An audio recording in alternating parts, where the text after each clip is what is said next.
सराव संच 6 त्यामध्ये प्रश्न 51 पण आपण बघू.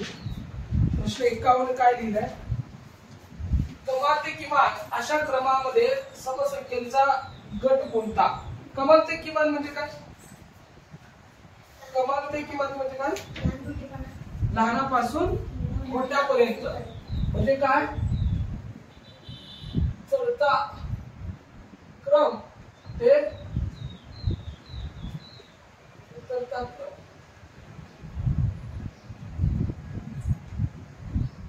चढता क्रम आपल्याला लिहायचा आहे. काय करायचं? चढता क्रम. कमाल ते किमान म्हणजे काय? चढता क्रम. हे चढताच क्रम लिहू, असं उतरता क्रम नाही. आपल्याला काय सांगायचंय? काय म्हणायचं होतं? चढता क्रम सांगा. कमाल ते किमान. कमाल म्हणजे लहान आणि किमान म्हणजे मोठा. लहानापासून मोठ्यापर्यंत म्हणजे चढता क्रम. ह्या 4 पर्यायामध्ये चढता क्रम कुणाचा आहे हे विचारलंय. आता बघा, पण चढता क्रम कुणाचा विचारलाय? समसंख्याच्या गटाचा. समसंख्याचा गट कुठला? 0 2 4 6 8. ज्या संख्येच्या एकक स्थानात 0 2 4 6 8 या 5 अंकापैकी एक अंक असायलाच पाहिजे, त्याला समसंख्यांचा गट म्हणावं लागेल. बरोबर आहे का? आता बघा, पहिल्यांदा बघू. बघा, इथं 0 आहे, इथं 8 आहे, इथं 8 आहे, इथं 8 समसंख्या नाही. म्हणजे हा गट तर पहिल्यांदाच गट झाला. बघायची पण काय गरज नाही की तो चढता क्रम आहे का नाही, उतरता क्रम आहे का. परत इथं 8 आहे, इथं 8 आहे, इथं 0 आहे, इथं 7 आहे. हा पण काय झाला? कट झाला. हा पण काय झाला? कट झाला. कारण ही समसंख्या हा होती का पण नाही. सगळ्या समसंख्या असल्या पाहिजे. परत हे बघू, 0 आहे, इथे 1 आहे, ही कटच झाला. 1 असते का समसंख्या? नाही. बघा, हीच असतात. 3 कट झालं म्हणजे शेवटचं उत्तरच असणार ना. पण हेच उत्तर आहे का बघूया. कमाल ते किमान. चुकलं बरं का आपलं. कमाल म्हणजे काय? मोठा. सॉरी, कमाल म्हणजे मोठा, किमान म्हणजे लहान. आपल्याला उत्तरचा क्रम विचारलाय.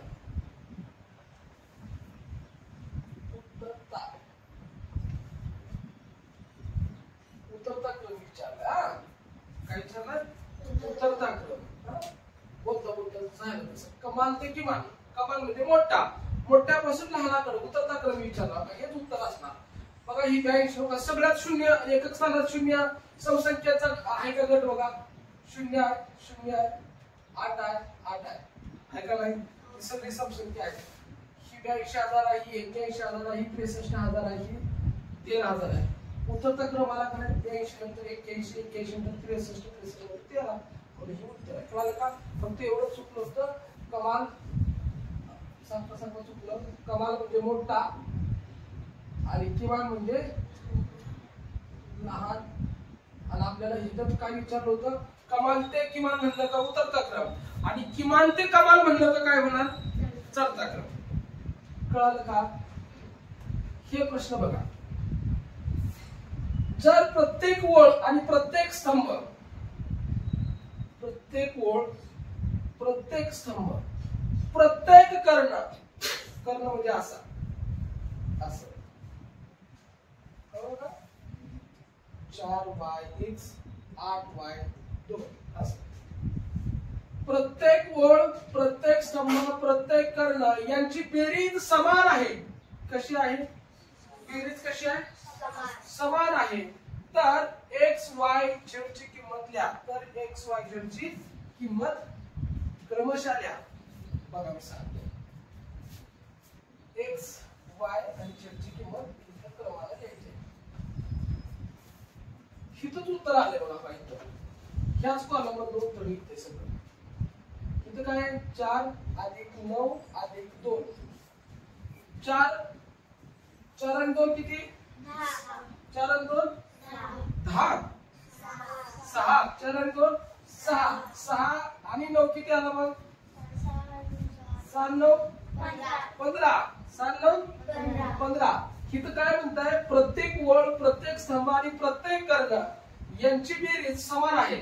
म्हणजे अशी 15 केली काय आणि वर्ण 15 केली काय आणि 8y आणि 2 केली तर 15 येणार. कळलं का?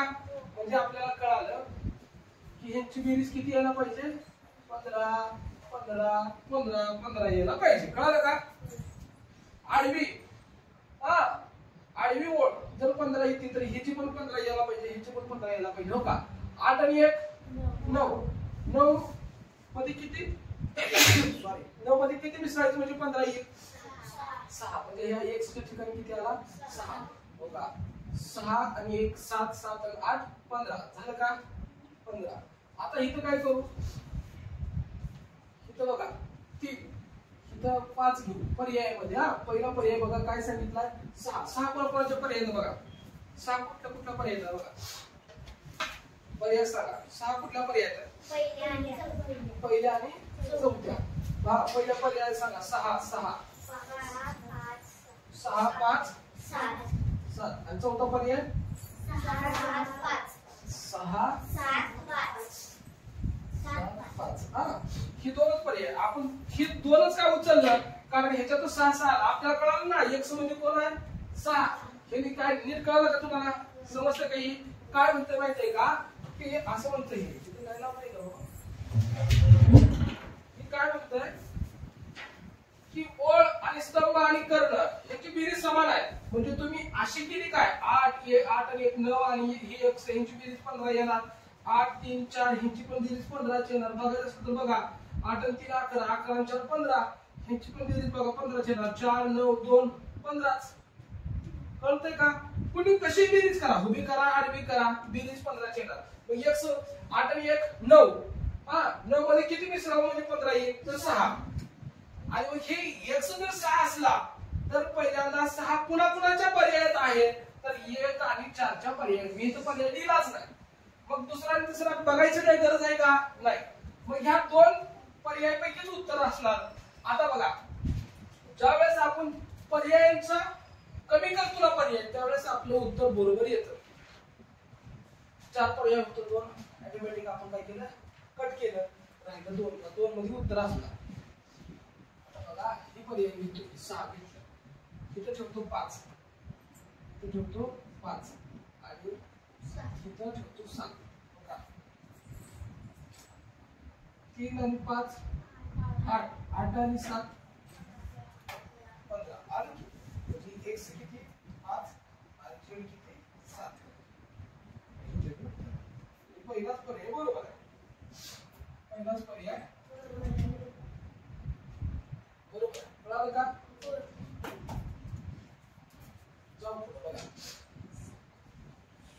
1 0 3 4 आणि 5 हे अंक वापरून बनणारी लहानात लहान विषम संख्या कोणती? लहानात लहान विषम संख्या. विषम संख्येच्या एकक स्थानात काय असतं? एकक स्थानी काय काय असतं? 1 3 5 7 9 यापैकी कुठलाही एक अंक आहे ना यापैकी कुठलाही एक अंक असतो. आता बघा आपल्याला लहानात लहान संख्या अंक वापरून बनणारी लहानात लहान विषम संख्या लहान विषम संख्या बनवायची आहे. लहान विषम संख्या बनवायची असेल तर बघा आपण कसं करतो लहानात लहान एक ने सुरुवात करू. एक लहान आहे परत 0 डावीकडून दुसऱ्या नंबरला परत काय करू 3 नको घ्यायला 3 इथे एकदम घेऊ.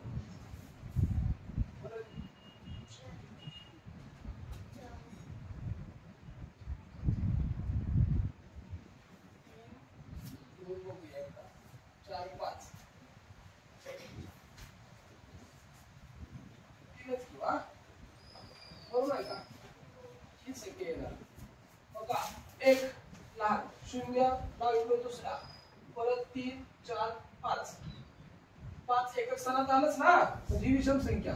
4 घेतली असती 4 घेतली असती तर काय आलं असतं 4 इथे शतकाच्या ठिकाणी घेतलं असतं तरी 10435. अजून असं घेतलं असतं तर 10453 झाली असती. 400 म्हणजे शतक झालं ना वाढलं आणि 300 म्हणजे 3 म्हणजे 300 आणि ही 100 न कमी येते म्हणून हीच लहान लहान संख्या असणार. बघा पर्याय आहे का? कळाली का?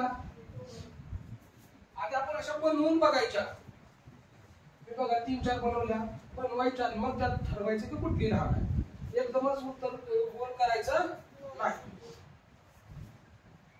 17, 8, 21, 13, 41, 2, 27, 31, 51 या अंकापैकी मूळ अंकांची बेरीज. मूळ मूळ कोण कोण? मूळ कोण आहे त्या? बघा मूळ 17 ही सम आहे, ही विषम आहे, ही मूळ आहे, ही पण मूळ आहे, ही पण विषम आहे, ही पण मूळ आहे, ही पण विषम आहे. भारतात आहे ना 17 त्रिक 51. बघा 17, 13, 41, 2 आणि 31 यांची बेरीज करायची. बघा बेरीज कशी करू.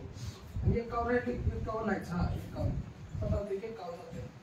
1 2 3 4 4 3 7 7 7 14 आता गेला 1 1 हातचा 4 4 4 8 8 आणि 1 9 9 आणि 1 104 आहे का बघा. किती आला? 104. 2 3 5 7 11 आणि 13 या कोणत्या संख्या आहेत? 2 3 5 7 11 13 17 19 23 कुठल्या संख्या आहेत? मूळ. कुठल्या संख्या आहेत त्या? बरोबर. ह्या संख्या कुठल्या आहेत? मूळ संख्या आहेत. मूळ संख्या आहेत. 36,890 या संख्येतील 3 ची दर्शनी किंमत आणि 3 ची स्थानिक किंमत यातला फरक म्हणजे वजाबाकी विचारले. 3 ची दर्शनी किंमत. 3 ची दर्शनी किंमत काय येईल? दर्शनी किंमत 3 ची 3च येणार, तोच अंक येणार. आणि स्थानिक किंमत 30,000 येईल. बघा की तो एकक दशक शतक हजार दशहजार म्हणजे 30,000. आणि यांचा फरक म्हणजे काय हो? वजाबाकी विचारले. वजाबाकी शून्यातून 3 जात नाही. उष्ण मागं 3 बरोबर आहे का? ह्याला उष्ण दिलं 2 राहिले, ह्याला उष्ण दिले तर 9 राहिले, ह्याला उष्ण दिलं 9 राहिले, ह्याला उष्ण दिली तर 9 राहिले. 10तून 3 गेलं 7. 9,900 9,900 9,900 12,2 29,997 उत्तर आहे का बघा. आहे का बघा.